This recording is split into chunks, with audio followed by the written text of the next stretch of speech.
So cheers to you. And, of course, on Mondays, we always bring in Bret Bair, live from our nation's capital. Hey, Bret. Good morning, Good morning. Hey, how about this report out of Britain's Sunday Express that Islamic sleeper cell terrorists would like to blow up 5 passenger planes from European cities just in time for Christmas?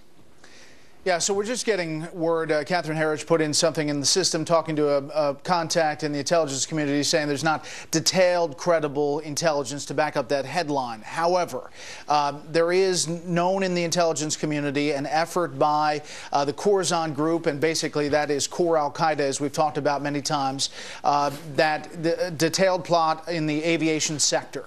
And they've known about that for quite some time. Holiday periods, heavy travel periods are seen as targets of opportunity. That's always a concern. But as far as detailed, credible intelligence that backs up this report of 5 planes, Christmas, Europe, we don't have that as of yet. Not out of the realm of possibility, though. As you note, Brett, in 2009, we remember the underwear bomber there on a flight moving from Amsterdam and then landing, heading toward Detroit. That attempt was awfully serious with 289 passengers aboard. And, Brian, you were speaking with Waleed Fairs earlier today on what this threat actually means and why the competition between ISIL and al-Qaeda is mainstream and important. Al-Qaeda is competing with ISIS, so it's like the terrorists have a market. They want to win over the ISIS, the jihadists who are seizing Syria and Iraq.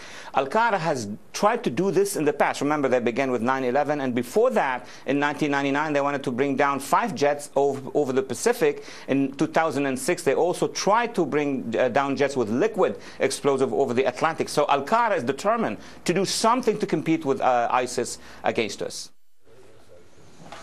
Yeah, I think that's fair in the competition game inside the terrorist structure. But I do think that the desire to bring down aircraft has really never waned from everything we're hearing in the intelligence community. And while these bombings have slowed some of their efforts, it has not stopped that. Yeah. We do know that one of the French bombers, who was known for non-metallic explosives, was killed by an airstrike, a Predator drone strike in Syria. But they have many others. And they've dispersed them, and they're very good. And cell phones are said to be one of the targets. You may see some changes in security. And if you tell people no carry-ons, no cell phones, no iPads, that's going to disrupt everybody's flight. Yeah, I mean, if you have to put it in your carry-on and nobody gets to check their email right before they start. Or it could save their lives. Yeah, right. I think I have no Wi-Fi on the plane. For that reason, I think I'd put it in the bag. By the way, something you may be reporting tonight on a special report is Brian Ross over at ABC is now reporting there's a new FBI threat.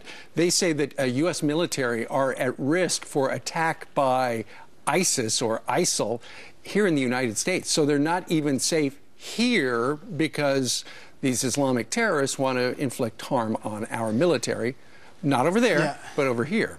So that is coming, and we've done a couple of reports on this from social media, and ISIS saying and specifically targeting military and military families via social media, saying they're going to come after them. They've also targeted journalists, for that matter, U.S. journalists. So I think that is where that FBI warning is coming from, and you know, it's pretty detailed in its want. Whether they can pull that off is another question. We'll see. All right, now let's talk about what's happening now when it comes to what's happening since Ferguson. And the president's going to have seems like a mini summit with different leaders at the White House today. And he's going to start maybe even heading over to Ferguson at some point. And then you have Eric Holder in Atlanta, where he is starting a nationwide tour to build trust between the law enforcement and the community. Is he the right guy to be bringing communities together? After all, didn't he say this in 2009?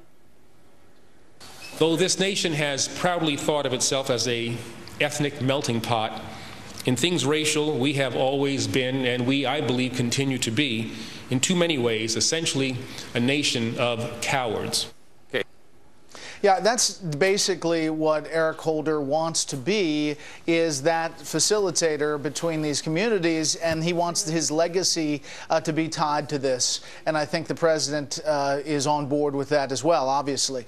In the wake of this non-indictment in Ferguson, they invested a lot of time and a lot of FBI assets and a lot of investigative power into this one case. And I think that this is a spin-off of that to deal with a broader context that they feel is a problem around the country. Sure. Parallels a civil investigation going on as well, as you noted there, Brett. Also, I mean, we have a ton happening as well. I mean, when you see Eric Holder making this trip right now, you wonder if the right message is being sent by the right person, you know, all along. But I know a good message. He has only a few months left, and you know we're going to see an AG hearing for the next nominee in the new Congress. But expect this to be a legacy issue. How was Thanksgiving? We need to know. Tell me you have a photo. Fantastic, fantastic. Down in Naples, Florida, we did a turkey trot, as we do every year, and that's Paul in the pilgrim hat and Daniel as the Indian chief there, coming together for Thanksgiving.